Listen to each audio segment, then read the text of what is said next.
जी प्यार से कहना जी, धन निरंकार जी। साथ संगत जी, अभी किसी से कहा जाए कि क्या तुम कौन हो, तुम जानते हो अपने को, तो साथ संगत जी अवश्य कहेगा क्या मुझे मूर्ख बना रहे हो, मुझे अपनी पहचान नहीं है, मैं जानता नहीं मैं कौन हूँ। फलाने का बेटा हूँ, फलाने गांव का हूँ, फलाना व्यक्ति हूँ, ये इस पद पे काम करता हूँ, ये काम करता हूँ, यही इसका परिचय है। साथ संगत जी, ये परिचय ही हमें जो है हमसे खुद को अलग कर देती है। मैं कौन हूँ ये पहचान नहीं है। साथ संगत जी, शरीर का परिचय, शरीर जहाँ तक हमारी ये आँखें जो है कहते हैं कि ये जो चरम चक्षु है, जो ये बाहरी जो दृश्य देख पा रही हैं, यहीं तक अपना परिचय बता सकती है। साथ संगत जी, जो हमारा वास्तविक परिचय है, जो मैं मेरा जो मतलब जो स्वरूप है, इसकी पहचान तो केवल सतगुरु के द्वारा ही हो सकता है। साथ संगत जी, एक बाबा हरदेव सिंह जी की बाणी है, आत्मा को ये ज्ञान का दर्पण जब तक गुरु दिखाए ना, क्या असली स्वरूप है इसका बंदा जान पाए ना। साथ संगत जी, सब कहते हैं कि मैं तो हूँ, मेरा फलाना व्यक्ति, मेरा फलाना नाम है, मैं फलाने जगह से हूँ, ये तो सबको पता है, सब लोग परिचय देते हैं, पर वास्तविक जो स्वरूप है ये तो केवल गुरु ही बता सकता है। इसलिए कहते हैं कि आत्मा को ये ज्ञान का दर्पण जब तक गुरु दिखाए ना, क्या असली स्वरूप है इसका बंदा जान पाए ना।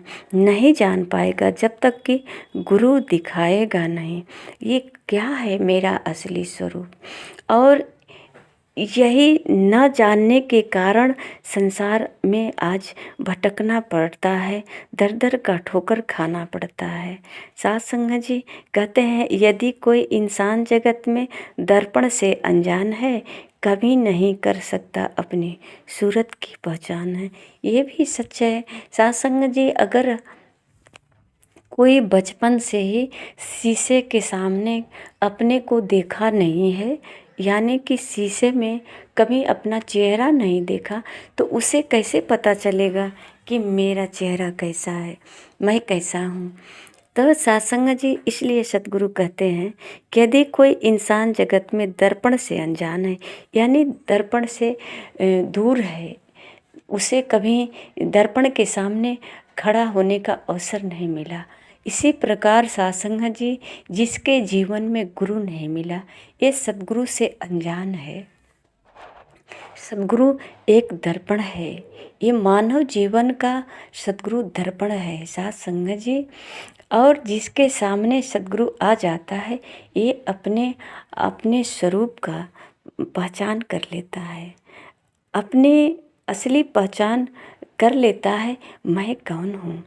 और सत्संग जी, जब अपनी पहचान कर लेता है तो जो जैसे कि चेहरे हम देखते नहीं, तो हमारे चेहरे पे कितने दाग धब्बे हैं, कैसा चेहरा है, हमारा बाल बिखरा है, क्या है, गंदा है, कैसा है, ये सब हम नहीं देख पाते। तो जब दर्पण के सामने खड़े होते हैं तो सब साफ साफ दिखने लगता है, तो हम अपने आप को संवारने लगते हैं। जैसा कि सतगुरु कहते हैं कि खुद संवरने को दर्पण के सामने जो जन आता है, फिर कहाँ अनजानो अपनी सूरत से रह पाता है। अपने सूरत से अब अनजान नहीं होता, क्योंकि दर्पण ने सब कुछ बता दिया।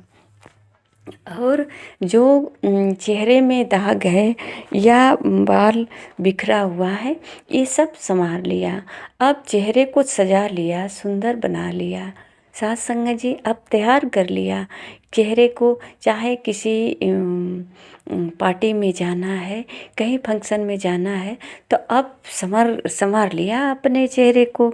इसी प्रकार साथ संगत जी, कहाँ से आए हैं, हमें कहाँ जाना है, तो कहीं बिखरा हुआ तो नहीं है। ये मैं सूरत से अपनी तो अनजान हूँ, कभी देखा नहीं कि मेरी साज सज्जा सही है कि नहीं, मेरा व्यवहार सही है कि नहीं, मेरा चेहरा सही है कि नहीं, जिसके सामने हम जाएंगे क्या कोई मुझे पसंद कर पाएगा या मुझसे सब लोग घृणा करेंगे, कहीं मेरे कर्मों का बदबू मुझे ही सबसे दूर न कर दे, अलग न कर दे, स्वयं से अलग न कर दे। तो सत्संग जी, इसलिए हमें सतगुरु के द्वारा जो है कहते हैं कि ज्ञान का दर्पण ले सतगुरु से, अपने आप को जानेगा, कहे हर देव बंदे तू इस ईश्वर को पहचानेगा। सत्संग जी, आप जिस चेहरे से अनजान थे वो पहचान हो गया है। लोग कहते तो हैं कि ईश्वर अंश जीव अविनाशी, चेतन अमल सहज सुख राशि। ये आत्मा जो है परमात्मा का स्वरूप है, ये ईश्वर का अंश है, ये अमल है, ये जो है बेदाग है, ये इसमें कोई ऐसा दाग नहीं लग सकता, ये अलेप है, यानी कि ये सुख का रास है। इसको जो पहचान जाता है वो स्वतंत्र सुखी हो जाता है, ये सरल हो जाता है। पर ये न पहचानने के कारण हजारों अपने को दोषी, दाग या मतलब गंदा होता है। तो सत्संग जी, जब ये पहचान हो जाती है सतगुरु के द्वारा तो समझ आ जाता है कि मैं कौन हूँ। थोड़ा मेरा जो है व्यवहार इस संसार के व्यवहार में जो है बदल गया था। ये संसार की चमक दमक में थोड़ी सी हमारे अंदर जो है बिखरता आ गई है। जो बिखर गए हैं इस संसार में, टुकड़े टुकड़े में हो गए हैं, यही तो दुख का कारण है। और सत्संग जी, जब पहचान हो जाती है तो अपनी पहचान करके सजाने लगते हैं, स्वयं अब अपने को सजाने लगते हैं। कि जैसे कहते हैं ना, सब लोग अपने को सजाते हैं कि हम एक दूसरे से अच्छे दिखें, हम एक दूसरे से अच्छे दिखें। हमको पार्टी में जाना है तो वहाँ पर कितना सुंदर वस्त्र धारण कर लें, कितने अच्छे से अपने बाल को संवार लें, कितने अच्छे चेहरे को संवार लें। तमाम प्रकार का हमें वस्त्रों का रंग बिरंग इस्तेमाल करना पड़ता है अपने चेहरे को सजाने के लिए। पता नहीं किन किन ये जो है केमिकल का इस्तेमाल करने लगते हैं।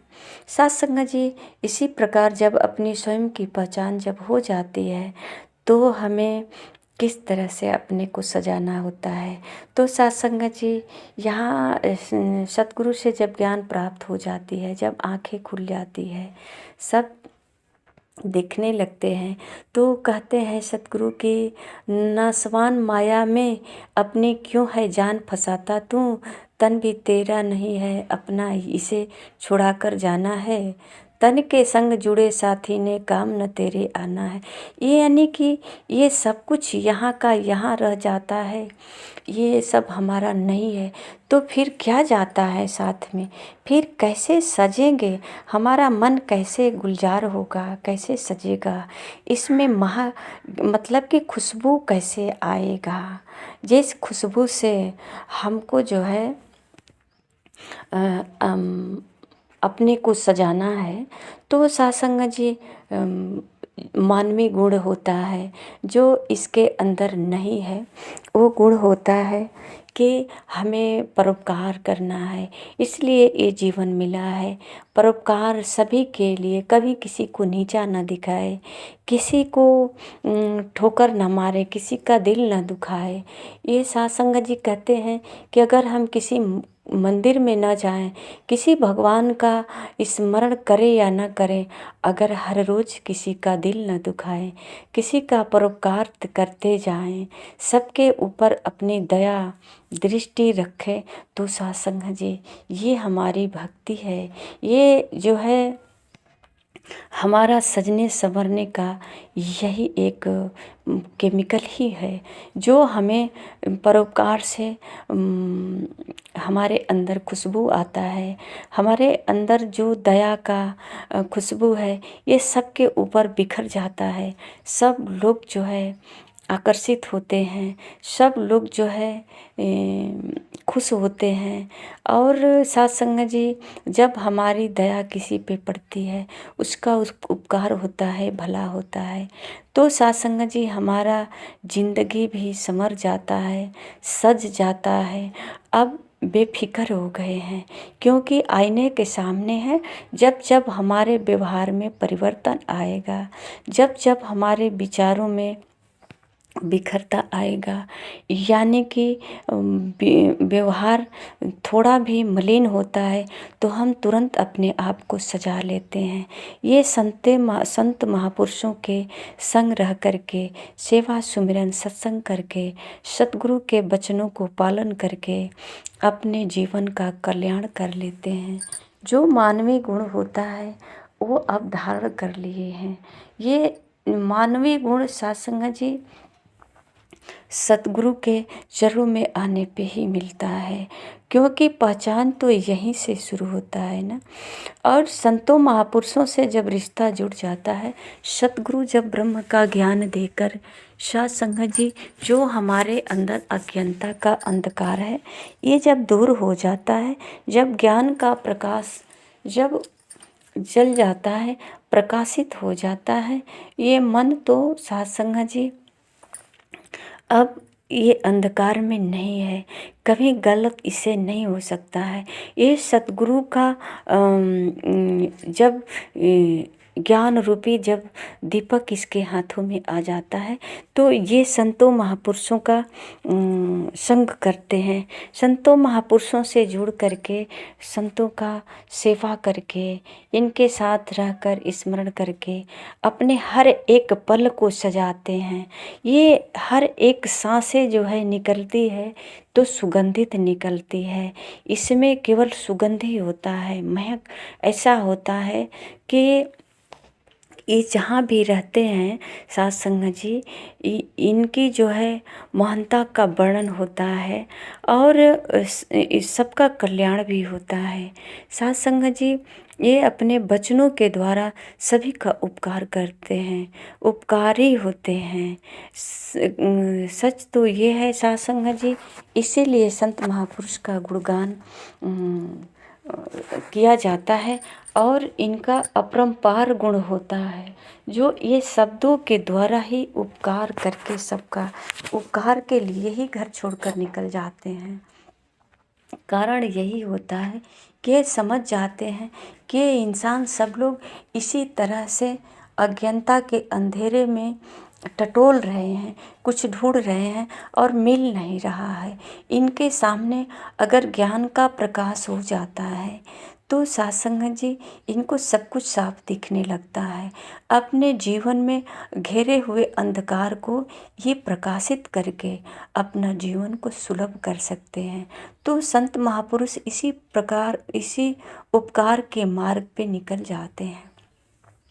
जैसे महात्मा बुद्ध जी हैं, इनको जब ज्ञान प्राप्त हुआ, साथ संगत जी मीराबाई जी हैं, कबीर जी हैं, रविदास जी हैं, ये सब परोपकारी महापुरुष हैं। इनको जब ये रोशनी मिली गुरु के द्वारा तो साथ संगत जी सबको प्रयास करने लगे कि सब सतगुरु के चरणों में आकर के ये ज्ञान की रोशनी ले ले, सब अंधकार से बाहर निकलें और रोशनी में आकर के अपने बिखरे हुए जीवन को सजाएं। अपने इस जो उलझा हुआ जीवन है, जो दाग लगा है या मलिन है, मन मलिन है, इसको साफ करें। साथ संगत जी सब लोग चाहते तो हैं कि हम भक्ति करके अपने मन को साफ कर लें या अपने कर्मों को जो है जो कहते हैं ना कि ये कुछ ऐसा कर्म करिए कि पुण्य हो जाए। तो साथ संगत जी, ये शरीर को किसी नदी नाले में धो करके साफ करने से पुण्य नहीं हो सकता है, क्योंकि शरीर का संबंध इस संसार तक है और मन का जुड़ाव तो प्रभु परमात्मा, ये आत्मा जो है परमात्मा का अंश है। तो सिर्फ इसको मिलाना ही पुण्य है। ये जब मिल जाएंगे तो स्वतः ही सब पुण्य हो जाएगा। जैसा कि एक चौपाई आता है कि सन्मुख होई जीव मोहि जबहि, जन्म कोटि अघ नासहि तबहि। अघ मतलब पाप होता है। तो जैसे ही ये परमात्मा की तरफ सन्मुख यानी मिल जाता है, आत्मा परमात्मा एक हो जाता है, तो जन्मों जन्मों का जो पाप होता है ये सब दूर हो जाए। यानी कि जो काम क्रोध लोभ मोह की जो पर्दा चढ़ा परत, ये सब परत हट जाता है और ये मिल जाते हैं, यानी इन पापों से मुक्ति मिल जाती है। साथ संगत जी, तो हमें और कोई तरीका अब नहीं अपनाना है कि हम अपने पाप जो पाप किए हैं इससे मुक्ति पाना चाहते हैं, तो कौन सा ऐसा कर्म करें जो हम अपने पापों से मुक्ति पा लें। तो सत्संग जी, वो एक ही कर्म है, सतगुरु के चरणों में आकर के और सतगुरु से अपनी पहचान करके आत्मा परमात्मा का मेल करा लें, तभी तो सन्मुख होई जीव मोहि जबहि। ये आज की बात नहीं, पहले की ही बात कही जा रही है। रामायण की चौपाई पढ़ लिया कितनी बार, सुन लिया कितनी बार, पर इसे समझ नहीं पाए कि जन्म कोटि अघनासहि तबहि। तो क्यों न हम सन्मुख हो जाएं। जो बहिर्मुख हैं तो हम अपने सतगुरु के तरफ माने परमात्मा के तरफ हम अपना मुख कर लें कि हमारा जन्मों जन्मों का जो पाप है ये सब नष्ट हो जाएगा, जो विकार है ये विकार सब नष्ट हो जाएगा और हम विकार रहित हो जाएंगे, परमात्मा से हमारा जुड़ाव हो जाएगा और कहते हैं लोग सुखी परलोक सुहेला हो जाएगा।